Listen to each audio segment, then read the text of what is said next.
El doctor Pablo Marquet es profesor titular en la Facultad de Ciencias Biológicas de la Pontificia Universidad Católica de Chile, es profesor externo del Instituto Santa Fe y tiene un origen como ecólogo en su formación.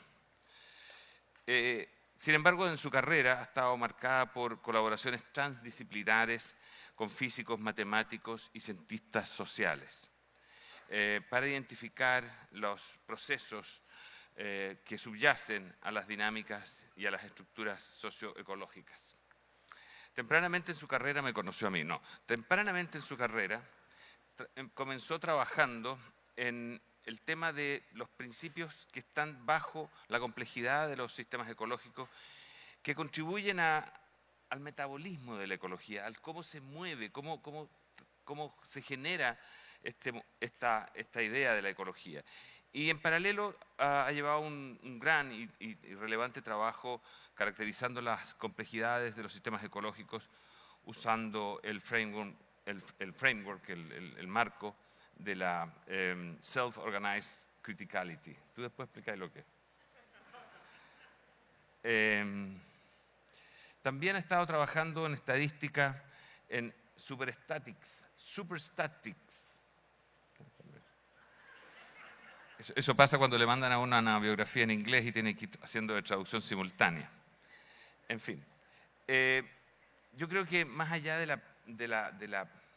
las características de su trabajo, que lo van a ver ahora, una parte de ello, yo creo que es importante destacar a Pablo como miembro de academias de ciencias, en el caso de la Academia Chilena de Ciencias, el caso de la Academia Nacional de Ciencias de Estados Unidos, la Academia de Artes y Ciencias de Estados Unidos y la World Academy of Science y la Comisión de la Tierra, Earth Commission. O sea, no es suelo, es tierra, the Earth Commission.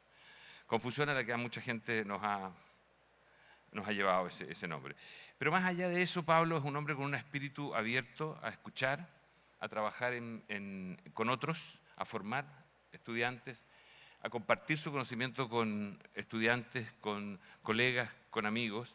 Y para mí es un enorme placer presentar a Pablo en su charla final de esta extraordinaria Trinacional de Ecología. Muchas gracias. Los dejo con Pablo.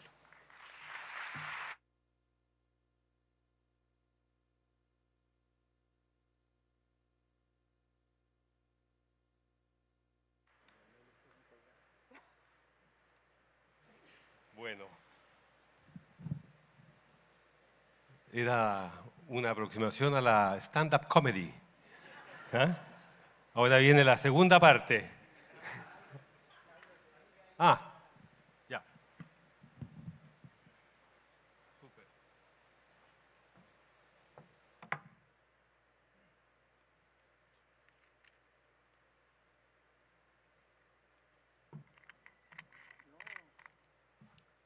Bueno, lo primero, y es un agrado para mí dirigirme a ustedes y comentarles que la Sociedad de Ecología de Chile ha decidido este año otorgar el premio Patricio Sánchez a nuestra querida Bárbara Saavedra.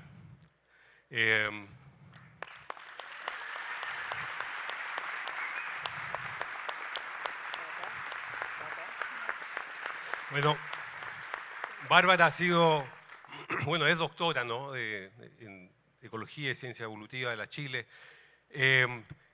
y ha sido una incansable luchadora por una serie de causas ambientales, que lo cual la ha llevado a dirigir, por ejemplo, la World Conservation Society en Chile, ha estado muy vinculada a lo que es la protección de los ecosistemas patagónicos a través del Parque Caruquinca, y ha sido una persona que ha tratado de llevar la ciencia y los datos y ponerlos sobre la mesa para cuando tengamos que tomar decisiones. Y eso la ha llevado a ser parte de una serie de comités inimaginables.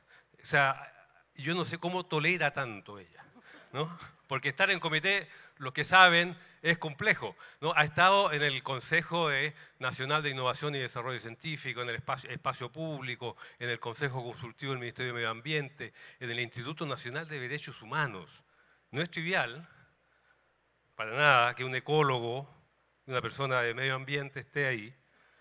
En la red de el constitucionalismo ecológico, que fue una red que se creó para los procesos constituyentes, donde varios de nosotros participamos, y también ahora es una consultora estable de un mecanismo que se llama el Comité de Capital Natural, que está en el Ministerio de Hacienda de Chile, y que tiene como misión justamente hacer una evaluación del capital natural para el país, siguiendo mucho lo que son los lineamientos de Partha Dasgupta y lo que fue su libro sobre la economía de la biodiversidad. Así que los dejo a todos invitados, no sé dónde, ni tampoco cuándo, pero les llegará un mail avisando efectivamente la fecha en la cual vamos a celebrar a Bárbara como se merece. Así que si está mirando, Barbarita, súper. Un abrazo.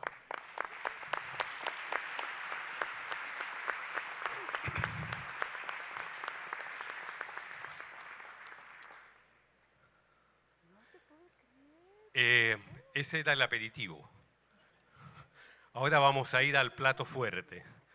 No sé el postre cómo va a estar, pero ahí vamos viendo.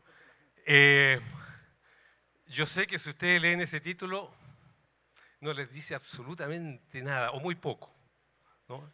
En realidad es un título fome, porque quiero que la charla sea entretenida, para generar un quiebre epistemológico, por así decirlo. Pero bueno, quiero hablarles de sistema abierto, neutralidad, la integración de teoría en ecología, que son temas a los cuales me he dedicado los últimos 15, 20 años. En el espíritu de lo que dice el lema de este congreso, ¿no? Que es Ciencia sin frontera, en mi caso son más allá de la frontera disciplinaria, y es ciencia que sí es relevante para la sociedad, porque uno de los puntos que quiero hacer es que hacer teoría es importante. Es importante, tan importante como hacer toma de datos, como hacer advocacy, como hacer políticas públicas. Es importante porque queremos entender el mundo. Y muchas veces no podemos hacer ni sugerir cosas si no entendemos el mundo. Y las teorías, los teóricos ayudan a eso. Nos hacen pensar en mundos posibles, factibles, en qué serían los contrafactuales, que muchas veces no podemos, y ahí podemos recurrir a la teoría. Y lo que yo les voy a mostrar es que a través de algunas teorías simples, como neutralidad, podemos tener algunas hipótesis nulas sobre las cuales contrastar y saber un poco más sobre los procesos, los mecanismos que están actuando sobre los ecosistemas naturales. Y voy a terminar mostrando cómo eso se puede aplicar para entender también el fenómeno humano. Suena pedante, ¿eh? Yo sé. Pero bueno, para entender un poquito más el fenómeno humano.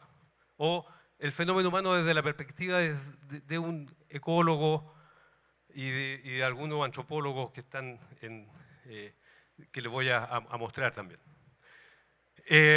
Voy a hablar un poco de lo que se llama el déficit darwiniano, súper simple, sistema abierto y neutralidad.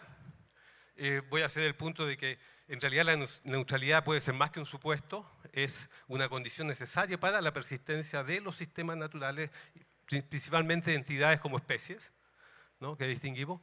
Y voy a hacer el punto a través de toda la charla, un poco, de la necesidad de construir teorías que sean eficientes y de integrarlas. Eficiente significa que uno puede predecir mucho o entender mucho con poco, y la integración es una manera de reconocer la complejidad del mundo y también una manera de eventualmente ser un poco humilde, ¿no? No queremos hacer una teoría unificada, nos falta mucho, pero sí podemos tratar de integrar teorías porque en última instancia el fenómeno es uno solo, es el fenómeno de lo vivo. O sea, no puede ser que alguien saque una conclusión y otro saque otra. Tenemos que tener un poco de consistencia. Y esa consistencia es necesaria y se puede lograr a través de trabajar sobre principios que son principios simples, primarios, ¿no?, y que eventualmente todos estamos de acuerdo en que son casi autoevidentes. Así que eso va a estar un poco permeando toda la charla. El déficit darwiniano. Comúnmente se entiende por déficit darwiniano, quizás lo reconocen con la palabra shortfall, ¿no? Darwiniano, que tiene que ver con el hecho de que falta muchas veces conocimiento sobre las relaciones evolutivas o la filogenia de los organismos, ¿no? Y eso impide poder tomar decisiones de conservación, etc. Pero también yo he llegado un poco a la conclusión de que nos falta apreciar en toda su dimensión las implicancias de la evolución de lo vivo a partir de un ancestro común. Yo creo que a pesar de que ya han pasado no sé cuánto, ya casi 1859, pero uno podría decir 1837, que fue el minuto en el cual en su notebook Darwin hace este famoso dibujo, ¿no? Que fue un dibujo, yo digo, increíble. 1837, casi 200 años de esta fantástica realización de que efectivamente todo viene de un ancestro común. No es trivial, ¿eh? O sea, nosotros aquí somos parte de un flujo de biomasa que se originó hace 3.500 millones de años y que se ha ido transformando, ¿no? ¡Wow! O sea, las implicancias éticas que tiene eso son groseras, pero también las implicancias que tiene para la ciencia que hacemos, porque eventualmente las ramas de este árbol, las puntas, son especies que existen ahora y que tienen a un tipo de abundancia, rasgos que interactúan dentro de comunidades biológicas y no es independiente de esto y no son independientes entre ellas. Entonces, eso es bien interesante de considerar, y sobre todo porque ha habido como una connotación negativa, como que nos ha molestado mucho esto de la filogenia. De hecho, ustedes recordarán el famoso paper de Felsenstein del año 85, donde habla del método comparado y dice, bueno, aquí hay un problema, obviamente las cosas no son independientes. Entonces, esto de la filogenia, esto de compartir un ancestro común termina siendo un problema, porque nuestras estadísticas no se van a ajustar, ¿no? Nos van a hacer perder fracciones de grado de libertad. Entonces ha habido, lo cual es verdad, es importante de considerar, pero ha habido como un énfasis muy negativo. Yo voy a tratar de hacer un punto más positivo al respecto. Y ese punto lo voy a tratar de hacer a través de mostrarle algunas teorías simples que siguen un poco los lineamientos de lo que hicimos en este paper en el año, ya ni me acuerdo, 2014, de un grupo de personas que nos juntamos en torno a esta red de integración de teoría en ecología y que hemos seguido trabajando para eventualmente poder llegar a generar teorías que sean integrables y que sean eventualmente basadas en principios primarios. Una de esas modelos está asociado a este experimento, que es un experimento súper simple, que refleja muy bien el arbolito que hizo Darwin, ¿no? Cómo desde un ancestro común esto se va diversificando y va generando diversidad.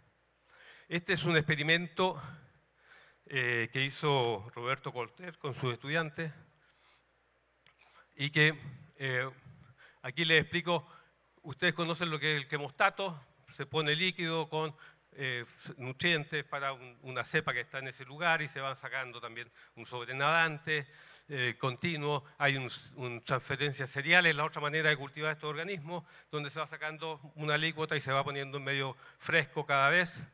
Aquí están los experimentos de Lenski, por ejemplo, y está el long term. Este long term es bien interesante porque es un matraz. En realidad es un matraz ahí, pero es un tubo Eppendorf, ¿no? Con nutrientes, medio luria, que es una mezcla de microelementos y levadura, etc., donde se siembra una cepa isogénica de Escherichia coli. O sea, isogénica. Y se deja allí. Porque la lógica es que en la naturaleza las bacterias pasan hambre, ¿no? Entonces queremos ver y analizar en el laboratorio, esto fue lo que dijo Roberto Colter, queremos ver cómo eso se desarrolla. ¿Qué es lo que pasa? Al principio, son cosas que se hicieron hace 25, 26 años ya. Al principio, ¿qué pasa? Crece, hay una fase lag, fase exponencial, llega al plató, ¿cierto? A la estacionaria, y eventualmente lo que uno espera es que esto empiece a morir, porque ya se acabaron los recursos, pero eso no sucede, y lo que tenemos es que hay un decaimiento progresivo, porque tiene que ser, ¿no? A esto no le echan más nutrientes, le echan agua para mantener el equilibrio osmótico y que no se seque. Y ustedes vean el eje, vamos de horas, días a meses. Y llegamos a 48 meses, o sea, 5 años. ¿Qué pasó allí? ¿Cómo este cultivo puede estar 5 años, ¿no? 4. Bueno, 60. 60 meses. Es que era para saber si estaba atenta la audiencia. Muy bien, gracias. Resultó 5 años. Duró 5 años esta Escherichia coli allí. Y la cosa es, bueno, ¿qué pasó con este cultivo? Y lo que pasó con el cultivo fue algo bien interesante, que el cultivo original era, acuérdense, isogénico, aparece un mutante, sube en densidad, luego aparece otro, otro, que son, cada uno de estos mutantes son transformaciones del strain original, ¿cierto? Del organismo original. Y lo que ha habido, y aquí lo interesante, es que cada strain transforma el medio en copia de sí mismo, ¿no? Y deja algo que nosotros le llamamos un desecho. Primera cosa que efectivamente donde uno nota la sutileza de la narración. No es un desecho, es un recurso en una forma alternativa, que obviamente aparece otro mutante o quizá un mutante que ya estaba y era raro en la población, puede comer eso, sube, se lo come todo, lo transforma, y llega otro, y otro, y otro, y interesantemente, a través de un proceso que conocemos que es fundamental, que es de construcción del nicho, o sea, modificar el ambiente, y ese ambiente genera presiones selectivas eventualmente que podrían dar origen a esta secuencia de mutantes en el tiempo. Lo que pasa al final es que hay coexistencia y neutralidad. O sea, pasamos desde una zona de selección periódica, con eventualmente uno podría narrarlo como competencia entre strains, a una zona de neutralidad y coexistencia. Que es la manera en la cual se mantuvo la diversidad. O sea, empezamos con un strain isogénico y terminamos con diversidad en el sistema, ¿no? Y diversidad asociada a neutralidad. Nosotros hicimos un pequeño modelo para entender esto, porque me parecía fundamental, porque es un modelo que eventualmente uno podría aplicar para entender también cómo emerge la diversidad en este planeta. Y, bueno, antes de mostrarle el modelo, aquí están los datos efectivamente de la neutralidad, porque esto es poner en la misma medio a mutantes de distinta edad. Y lo que se ve es que cuando pone a uno viejo con uno joven, gana el viejo. Siempre gana el viejo, hasta que si pones 2 viejos, los viejos coexisten. Es decir, se llega... Bueno, no lo tomen a pecho, no lo tomen literal. La coexistencia de los viejos, nueva ley de la evolución. Bueno, hay neutralidad, se demostró experimentalmente, estas cosas coexisten cuando son de mayor edad. Bueno, hice un pequeño modelo, no le voy a dar la lata con esto, solamente mostrarle que seguimos lo que es la proporción de biomasa en un contenedor que es pequeñito y que por lo tanto está limitado, que llega a 1. Cuando llega a 1 la biomasa, esto se hace 0, ya no crece más porque se acabó el espacio. ¿Cierto? Esto es crecer en un mundo finito para una bacteria. Y aquí está la tasa de crecimiento que depende del W, que son los recursos, que a su vez dependen del supply, el consumption, etc. ¿No? Y con esto podemos hacer algo bien interesante que descubrieron los biólogos matemáticos, Metz y otra gente, ¿no? Que se llama hacer la dinámica adaptativa. Y la dinámica adaptativa implica, no miren esto nada más, implica que hay un rasgo que en este caso es la tasa de mortalidad sobre la fecundidad, que puede evolucionar. ¿Sí? Y lo vamos a hacer evolucionar porque reexpresamos los equilibrios como funciones de esta diferencia entre los rasgos del residente menos eventualmente un mutante del residente. Entonces uno puede hacerlo evolucionar en el tiempo y lo que se demuestra es que en este caso la estrategia evoluciona hacia acá porque es mortalidad sobre fecundidad, es decir, la fecundidad se hace cada vez mayor con menos, ¿cierto? Y la mortalidad disminuye. Y llega un minuto en que ustedes ven que este es un gradiente, esto es básicamente fitness, esta es la estrategia y la estrategia evoluciona hacia acá, aumenta la fecundidad hasta que llega un minuto donde ya no se puede más y el paisaje se hace plano. Y todos son iguales y viva la neutralidad, ¿no? Entonces, primer punto, la neutralidad fue consecuencia del proceso evolutivo y es aquel factor que es capaz de mantener la diversidad en este sistema. No estábamos muy contentos con esto porque no teníamos un mecanismo, todavía no lo tenemos algunas cosas que estamos haciendo que nos sugieren que el mecanismo viene por este lado, que es la alimentación cruzada. Que básicamente los productos del metabolismo generan recursos que son usados por otros tipos de organismos. Y en este caso el más clásico fue lo que reportó Rosenzweig, no Michael, sino otro, en relación a una cepa de bacteria que, producto de su metabolismo de la glicólisis, genera acetato y glicerol, que son usados por otras cepas de la misma bacteria. Entonces, este cross-feeding es una manera en la cual se va diversificando el uso de los recursos y cubriendo todos los recursos dentro del sistema. Y aparentemente lo que tenemos acá, en el caso del experimento de la Escherichia, es una cosa como esta, donde eventualmente hay un recurso primario que aumenta, que es transformado por el primer strain, que genera un producto de desecho, entre comillas, que es usado por el segundo strain, que genera a su vez otro producto, y así sucesivamente hasta que eventualmente se cierra el ciclo,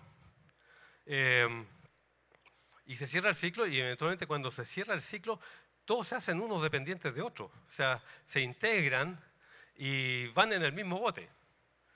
Y eso genera, en alguna medida, esa indexación, por así decirlo, genera, en este caso, la coexistencia y esta igualdad en adecuación y neutralidad. Esto más o menos lo probamos tratando de hacer modelos que nos pudieran llevar hacia el principio de lo vivo, ¿no? La pregunta es, ¿qué pasó al principio cuando emerge lo vivo, emerge un sistema ecológico? Por supuesto, ¿no? Es la primera biosfera, era chiquitita, ¿no? Y tratamos de entender qué condiciones tenían que haber allí con esos pequeños protocélulas o pequeñas células primordiales para que se generara coexistencia. Y lo usamos utilizando un modelo sumamente simple, que es el modelo del replicador, que si hago un paréntesis, es increíble. Pues el modelo replicador es el modelo del hiperciclo, es la logística, es la ecuación de Price. Entonces, uno lo agarra y lo mueve y son todas esas cosas, o sea, es súper general. Y lo que se demostró es que efectivamente la neutralidad no es un supuesto, emerge como condición de persistencia. O sea, si no hay neutralidad, no hay coexistencia y no hay eventualmente posibilidad de tener diversidad. Ya ven que yo soy medio neutralista, para esto por lo menos. Pero me interesa el tema y me interesa porque también tiene una historia que empieza con Moto Kimura, este gran biólogo y biomatemático japonés, que en el 68 hizo una pequeña revolución con su teoría neutral, que él insistía en que en realidad la teoría neutral era una manera de demostrar la importancia que podía tener la selección, pero no le creían mucho, lo querían degollar. Y le pasó lo mismo a Steve Havel cuando propone la teoría neutral en ecología. Ahora, lo de Havel es interesante porque, bueno, ustedes saben, conocen su libro, porque lo que él hace tiene que ver con agarrar una cosa bien fundamental que todos conocemos, pero cuesta leerse el libro, aunque es chiquitito, ¿no? Porque es complejo.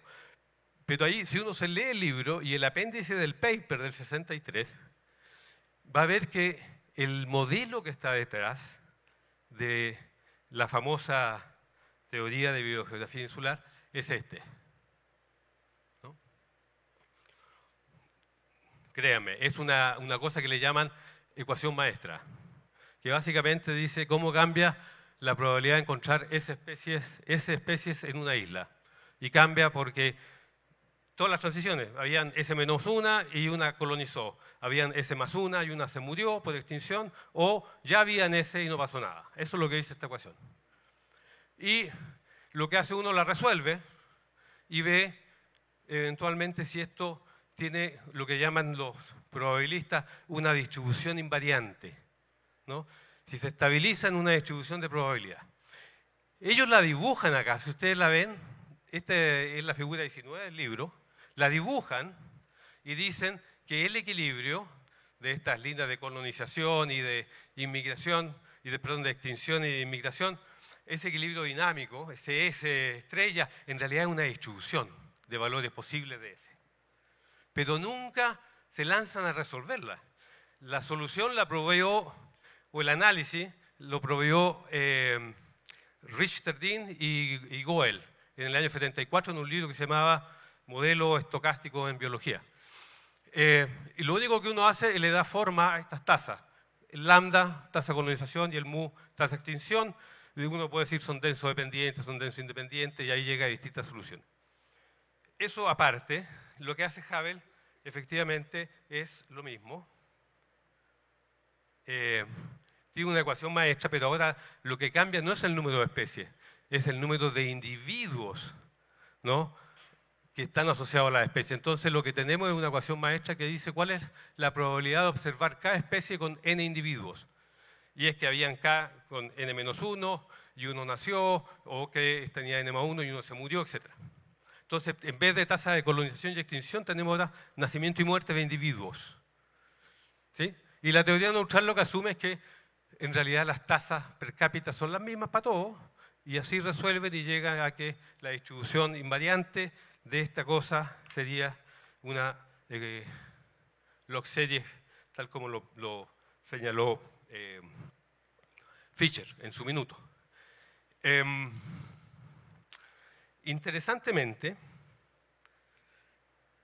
ahí están las dos ecuaciones, ustedes se dan cuenta, son idénticas. Les voy a dar un minuto para que puedan...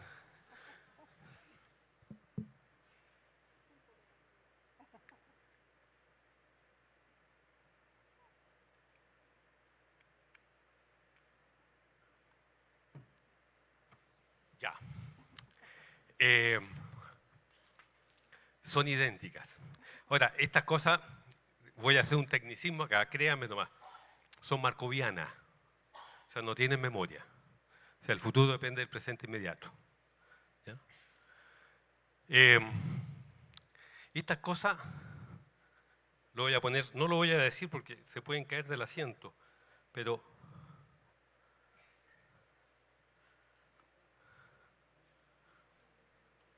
es medio obvio porque no pueden las empresas estar y al mismo tiempo los individuos están fluctuando. O sea, van a haber muchas fluctuaciones del número de individuos antes de que se extinga una especie. Entonces eso, los saltos en las especies dejan de ser markovianos. No, eso lo vimos con Rolando Rebollé, un querido amigo matemático, y Mauricio Tejo, estadístico matemático, y publicamos un capítulo del libro donde mostramos esto. Havel, nosotros hablamos con Havel sobre esto en algún minuto y dijo, sí, yo lo sabía. Página 139 del libro. Efectivamente algo dice. Dice que en realidad él mató la teoría de biogeografía insular. Más que usarla, la mató, ¿no? Pero tenía una solución esto. Bueno, ahí está escrito, ¿no?, de que el evento de encontrar esa especie en el tiempo t ahora va a ser va a depender de un número grandísimo de posibilidades del vector de abundancia de todas las especies. Entonces, esa cosa puede pasar mucho tiempo antes que una especie se extinga o colonice. Entonces, a menos que todas las especies estén representadas por un solo individuo, ahí la cosa podría andar más o menos parecida. No les voy a contar más, se puede resolver esto, porque uno, en realidad, lo que dice que este evento de encontrar esa especie en el tiempo t ya no es función de un proceso, o sea, no es un proceso markoviano en sí mismo, pero sí es función de otro, que podría ser de abundancia. Pero la solución tiene que ver con los sistemas abiertos. Y aquí quiero nada más que introducirlos con esta diapositiva, lo que es un sistema abierto. En simple, es una manera de hacerse cargo de la ignorancia, nada más, ¿no? Y tratar de lidiar con esa ignorancia. Típicamente nosotros tenemos un sistema que muchas veces es cerrado, ¿no? Los modelos de péndulo, un modelo Loca-Volterra, todo cerrado y todo pega bien ahí, se mueve y hay caos, y etcétera. Y pensamos de que esto vive en la nada, que no hay nada que lo afecte, ¿no? Pero podríamos decir, en vez de pensar que es cerrado, decir, ¿qué tal si es que yo estoy viendo un sistema que voy a llamar el sistema principal, pero que está en interacción, ¿no?, con el ambiente que lo rodea? Porque obviamente sabemos que cuando definimos muchas veces redes de interacción, pueden haber nodos que no conozcamos, que estén fuera de nuestra expertise. Nunca tenemos la red total de un ecosistema, ¿no? No tenemos a los microbios muchas veces, no tenemos a todos los consumidores, no tenemos el footware o los dispersores, no tenemos toda la meta web, por así decirlo. Y además que estas cosas andan a ritmos distintos, no los tenemos replicados en el tiempo, etc. Entonces, la aproximación del sistema abierto se hace cargo de eso y dice aquí hay incertidumbre. Pero también hay incertidumbre en términos cognitivos. Quizás no estoy incluyendo en el sistema cerrado todo aquello que debiera incluir. Quizás epistemológicamente esto también está abierto y necesito conocer más. Entonces lo que uno hace es, en la aproximación del sistema abierto, por ejemplo acá Xi es la biomasa, uno tiene eventualmente una ecuación que describe las interacciones en este sistema cerrado, que en este caso es una Loca-Volterra generalizada, y tiene este otro término donde hay un browniano, que es el error, que es un ruido, ¿sí?, que representa en este caso todo aquello que no sabemos. Todo lo que no sabemos lo ponemos ahí en el ruido. Y eso va a generar fluctuaciones y eventualmente podría generar una visión mucho más completa de la dinámica de este sistema.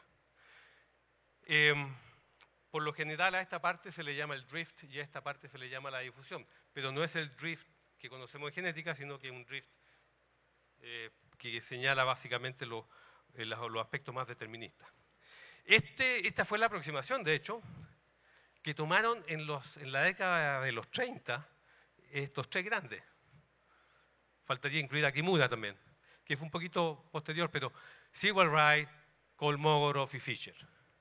En realidad fueron Sewall-Wright, Kolmogorov y Fisher con distinto énfasis.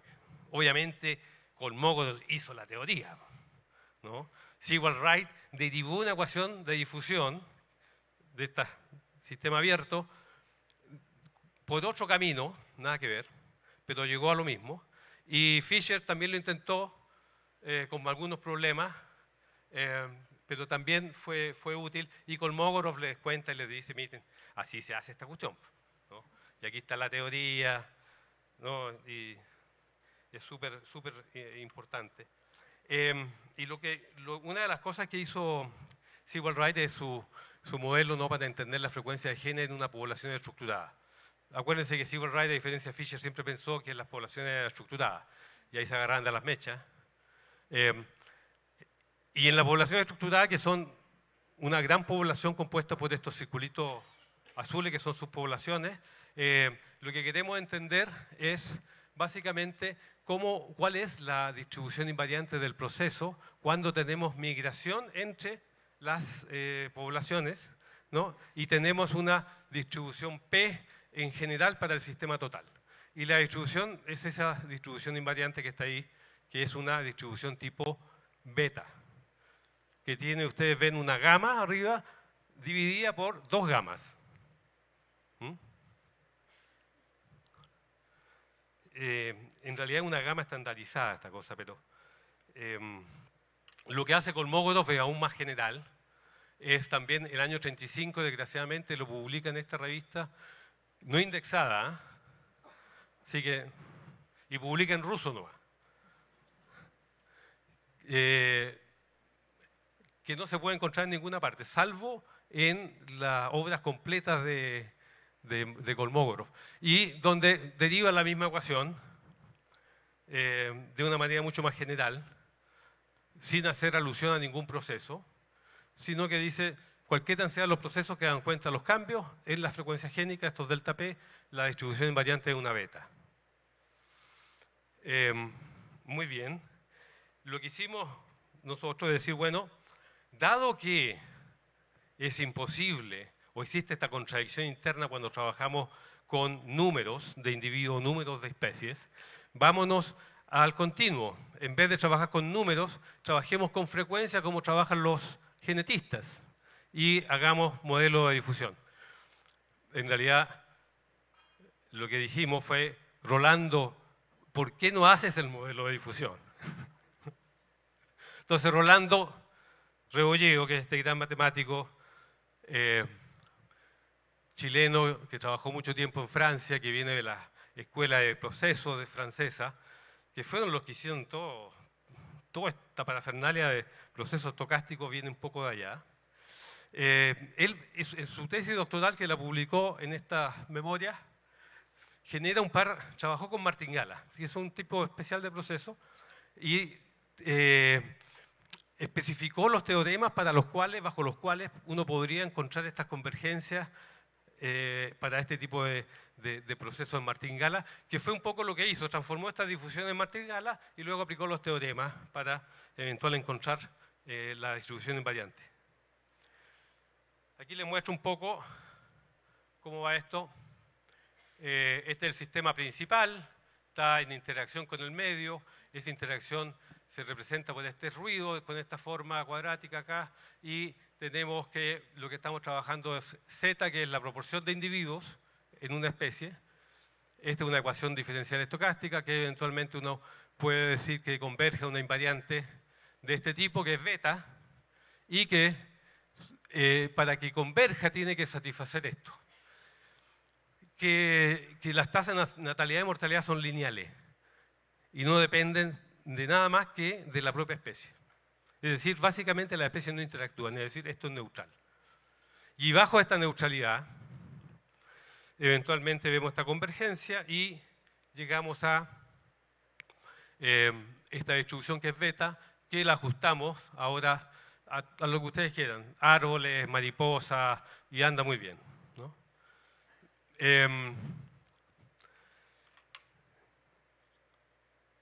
Y lo más interesante de todo eso, y que lo decimos en el paper original, es que los coeficientes tienen que ver con procesos biológicos, ¿no? En este caso, dispersión y especiación, y esto es algo que eventualmente aplicamos para entender estas dinámicas. By the way, como trabajamos con difusión, podemos también sacarle invariante para la distribución de la riqueza ahora, no de la abundancia, de la riqueza. O sea, si yo veo el número de especies en distintas comunidades o islas, puedo sacar una distribución de la riqueza, que también es beta, y está ahí, los ajustes son súper buenos. Dado que estas cosas de nacimiento y muerte se aplican a cualquier nivel de organización, uno puede meterse en genomas y ver el número de familias génicas en distintos tipos de taxa, y también siguen distribuciones que son beta. La beta, te lo digo así rápido, cuando hago alfa o beta, lo hago igual a 1, converge a una power law. Entonces, mucho quizás de las power law que estamos viendo son distribuciones beta nada más.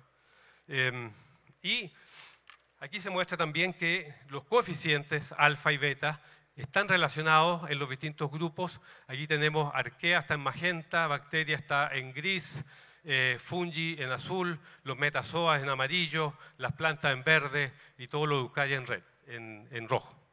Uno dice, no ocupan cualquier lugar, sino que están muy eventualmente restringidos a ciertas condiciones. Y esto tiene que ver con procesos de migración, que en este caso los genomas es transferencia lateral de genes, duplicación génica, etc. Y lo interesante es esto que les quiero contar, que ha explorado el grupo de Matías, Anita y los colegas uruguayos con los que hemos estado tratando de desempacar un poco qué es este alfa y este beta, y ponerlo en el contexto de un sistema bien conocido, que en este caso es un sistema de charcos en Uruguay, que son charcos efímeros, que se secan eventualmente, que tienen un hidroperiodo y que eventualmente han monitoreado, son más de 55 en este caso, por casi 20 años.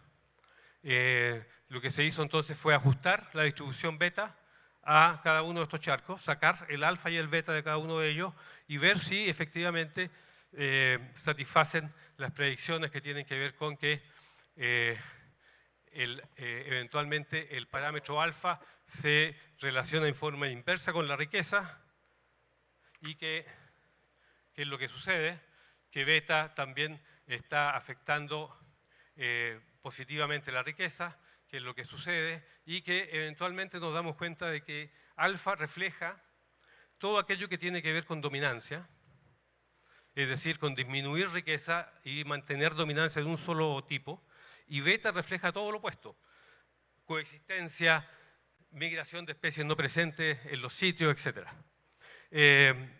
Y efectivamente lo que uno ve es que esto es básicamente lo que sucede. No les voy a, aquí es lo mismo que teníamos antes, la relación entre los parámetros y la proporción media de acuerdo a la frecuencia esperada y de acuerdo a la riqueza. Y lo interesante es que nos damos cuenta de que, tal como predecía la teoría, alfa está asociado en forma negativa con la colonización de especies nuevas y beta está asociado en forma positiva con la colonización de especies nuevas. La colonización de especies nuevas implica que se aumenta la diversidad del sistema y alfa la restringe, ¿no? Lo cual está muy interesante, pero lo que está también súper interesante es el hecho de que esto no es 1 y 0, porque no todos los ajustes beta eran iguales, sino que variaban entre 0,20 a 0,80. Entonces habían grados de neutralidad. Y esa varianza explicada en la beta está asociada con los rasgos en la comunidad, o con cuánto explican los rasgos. Cuando la beta se ajusta muy bien, los rasgos no explican tanto de la dinámica. Este fue un análisis independiente que había hecho el grupo de Matías y Anita, y eventualmente cuando el beta se ajusta mal, los rasgos explican mucho de la dinámica del sistema. Por lo tanto, tenemos un gradiente en los grados de neutralidad, que también está correlacionado con variables físicas del ambiente, donde el alfa está afectado por el hidroperiodo, la heterogeneidad, etcétera, del área. No voy a entrar a darles más detalle, pero eventualmente estas asociaciones emergen porque el hidroperiodo afecta la migración, afecta las tasas de colonización, etcétera.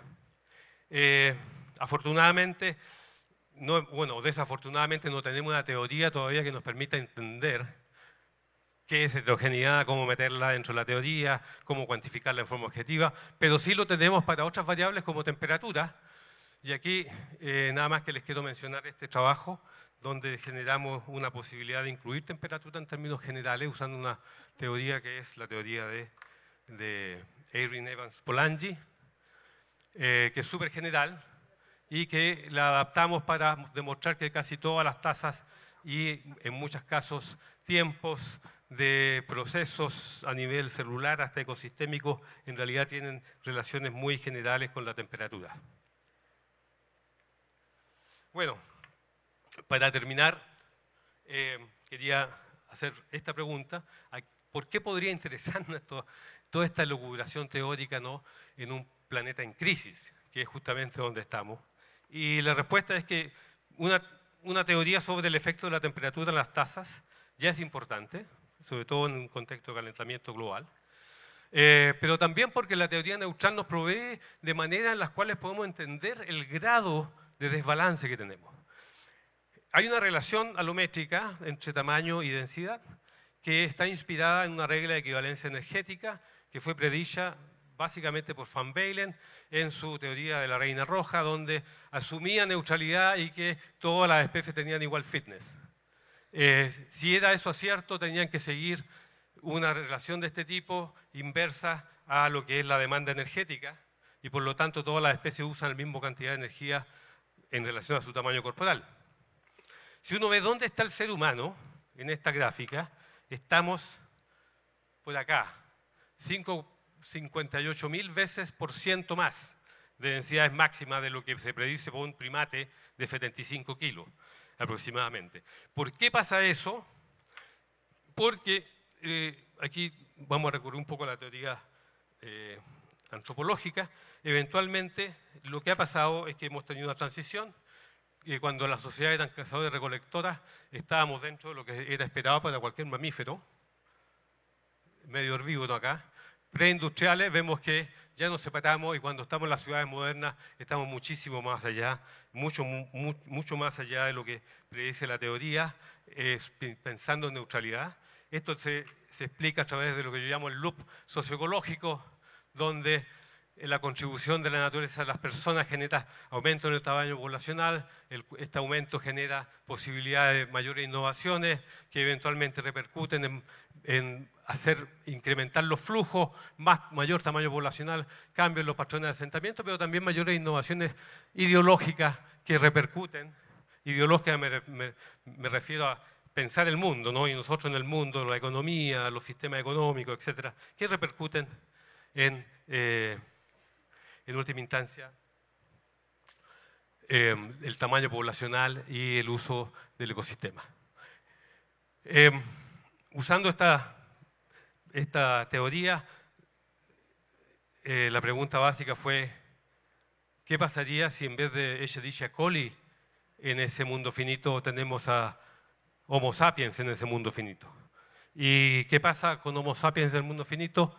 Es que el modelo adaptado de Escherichia coli, lo único que aquí colocamos en los recursos que son función del mu, que es básicamente evolución cultural acumulativa, propia de nosotros, y vemos que esa evolución cultural tiene un aspecto positivo y un aspecto negativo. Y la moraleja de todo esto es que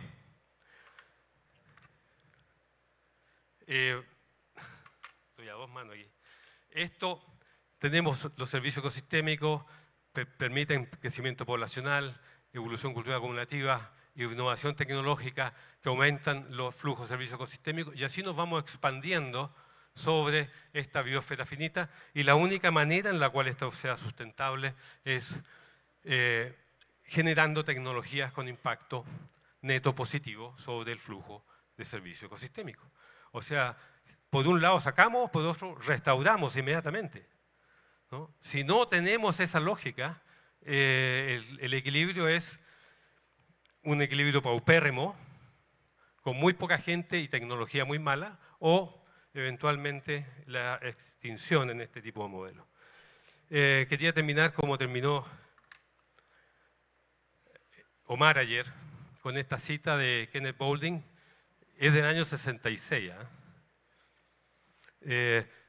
Yo creo que el 66 sí era mucho más válida que ahora, pero todavía hay muchos economistas que efectivamente creen eso, que dice, no, que cualquiera que crea que el crecimiento exponencial se puede mantener forever en un mundo que es finito, ¿está loco o es economista?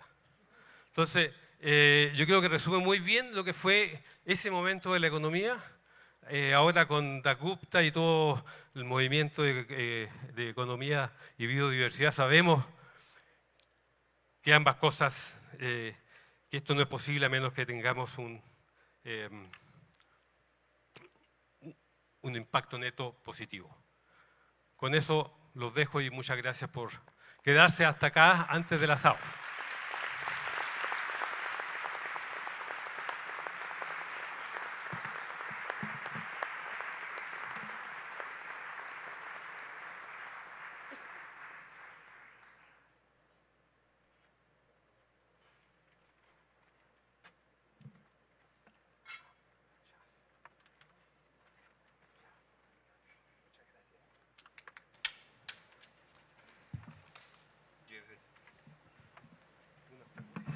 ¿Quieres decir algunas palabras de agradecimiento por el vino? No, ya. Vamos a las preguntas. Tenemos 5 minutos para preguntas. Ramiro Bustamante quiere que le pregunte.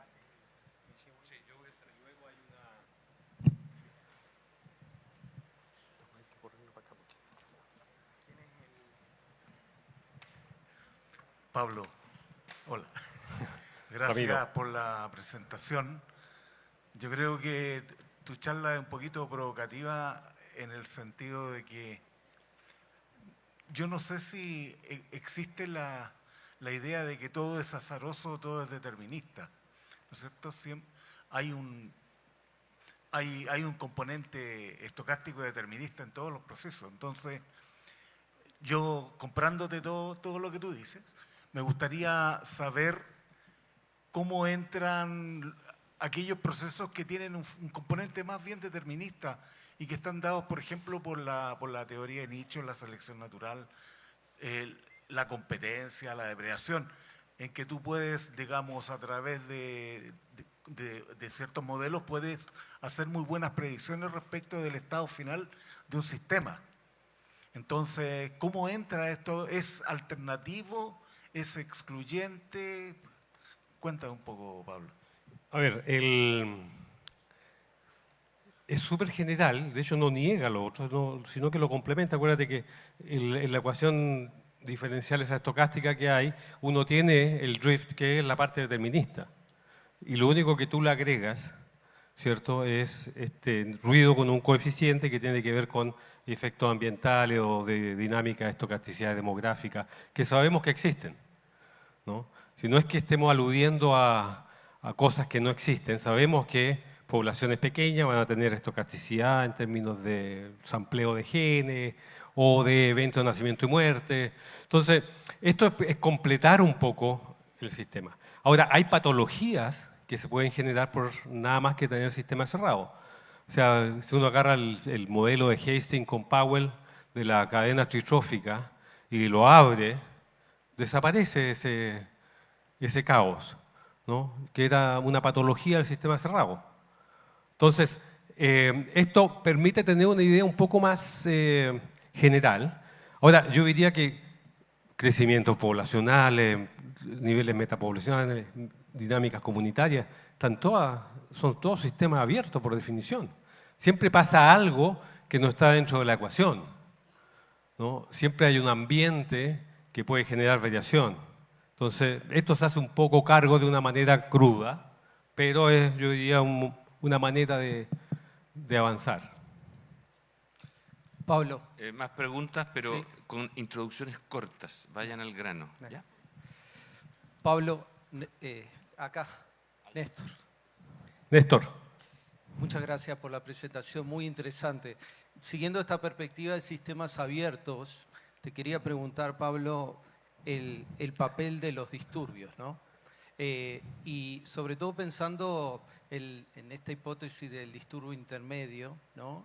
En la incidencia en la riqueza de especies, pero también como patrón universal, ¿no? De cualquier sistema. Estoy pensando en la destrucción creativa de Schumpeter o en los problemas que tenemos de conectividad en los sistemas, en los ciclos adaptativos. Parece ser un patrón universal, ¿no? Y me parece que es muy relevante desde el punto de vista que muchas veces nosotros alteramos totalmente el régimen de disturbios, eliminando incluso los naturales. ¿Cómo lo estás viendo? A ver, hay varios modelos que trabajan con este tipo de cosas que le llaman de switching, ¿no? Donde eventualmente uno tiene un régimen y puede pasar a otro. Se ha visto de que promueven coexistencia, por ejemplo, y que está bien alineado con la teoría básica de Connell y todo eso. Ahora, es interesante cuando hablas de la cosa de Schumpeter y la creación destructiva, ¿cierto? Porque, o sea, la destrucción creativa, perdón.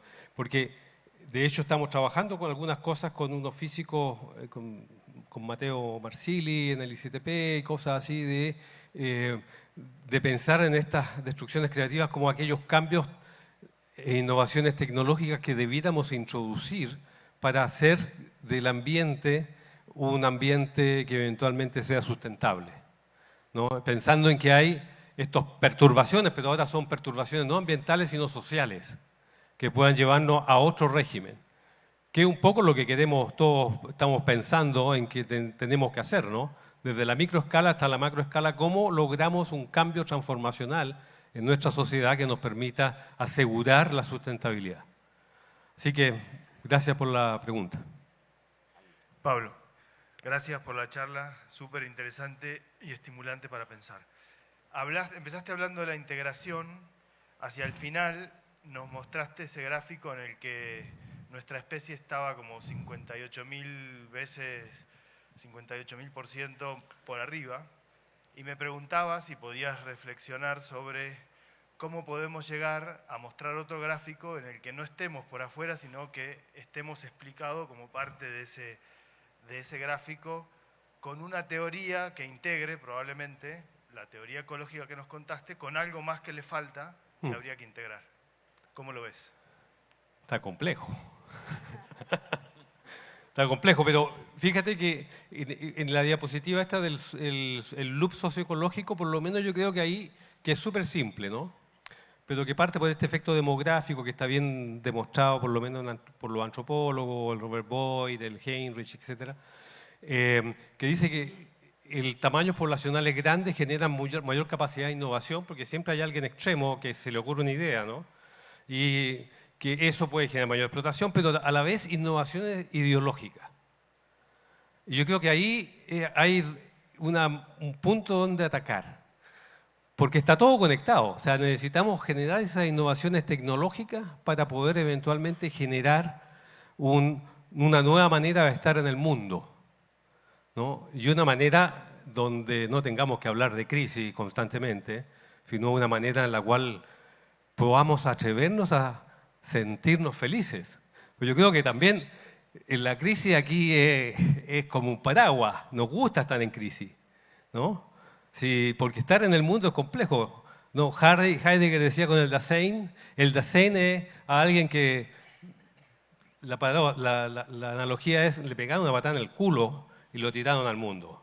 Y aquí está, y vive angustiado, porque no sabe qué es estar en el mundo, porque no sabe qué es el mundo, ¿no? Y esas preguntas no nos gustan, porque son preguntas complejas. Pero yo creo que hay que construir desde esas preguntas y decir, dado que ese es el fenómeno humano, ¿qué sociedad podemos construir? ¿Qué economía tenemos que construir en un mundo en el cual es imposible pensar que hay otro distinto y mejor.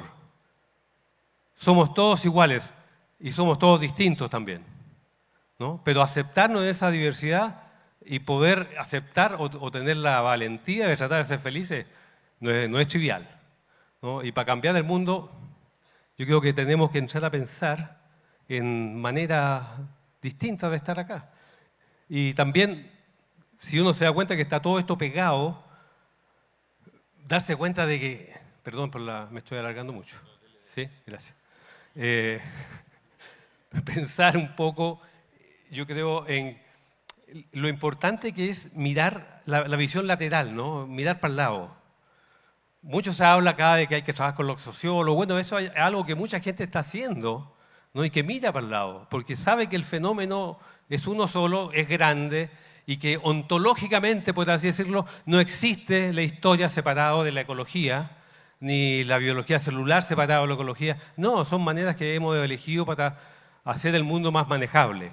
Entonces, esa visión lateral, eso de saber más filosofía, de entender un poco el mundo, yo creo que nos falta, y si queremos transformarlo tenemos que tratar de entenderlo, aunque sea un poquito. Pero bueno. Tengo una pregunta más. Bueno, breve. Para dejar más tiempo a Pablo a... Gracias por tu charla, Pablo, acá. Quería, bueno, nada, veo que mostraste algunas leyes fundamentales de la ecología. Te quería preguntar, en tu opinión, ¿qué leyes faltarían para completar una teoría unificada de la ecología? Sí, yo no me gusta mucho la unificación. Y el por qué no me gusta, porque es como que niega la diversidad, ¿no? Es como que trata de imponer una verdad única. Yo creo que no existe una verdad única, existe aquella en la cual nos ponemos todos de acuerdo, por ahora. Y después habrá otra, pero es difícil pensar en una única. Pero creo que eventualmente, y algo que está pasando, es realmente bajar a este Homo sapiens de su pedestal, ¿no? Y ponerlo en el mundo biológico, porque nada tiene sentido si no es a la luz de la biología.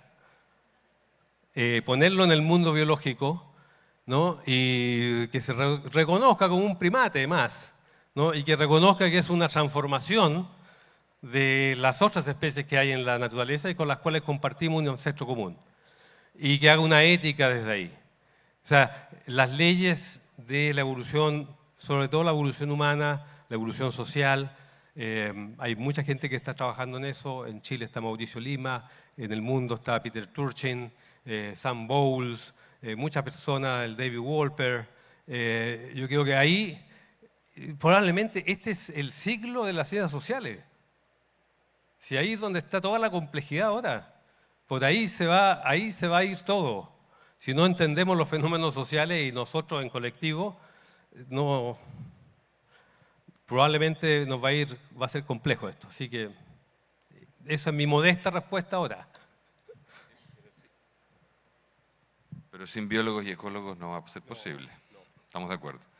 Muchísimas gracias, Pablo. Un gran aplauso para Pablo.